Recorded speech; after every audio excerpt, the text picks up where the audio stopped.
High-tech ding nasaksihan ng marami ang makasaysayang Pilipinas Debates 2016.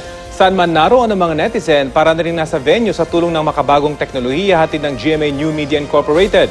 Balita hatid ni Dano Tingkungko.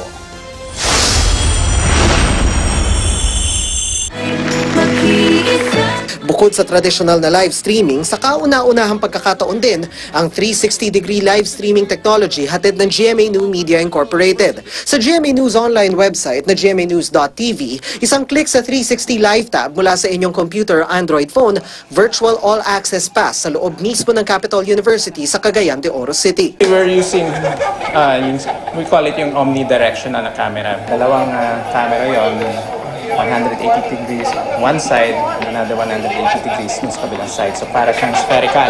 So you can actually view, for example, yung audience, even at saka yung stage mismo. So you can actually pan, tilt, zoom. Sa pamamagitan ng swipe at pinch, para kang nasa front row. Pwedeng lumingon at makita mismo ang reaksyon ng audience na parang katabi mo na rin.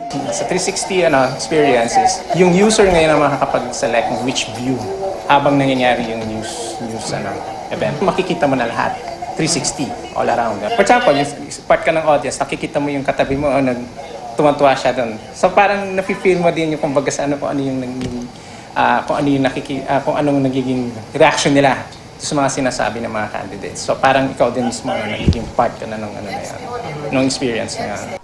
At sa pamamagitan ng emoji meter mula mismo sa Election 2016 microsite, pwede mong irehistro real-time ang iyong reaksyon sa bawat round ng debate.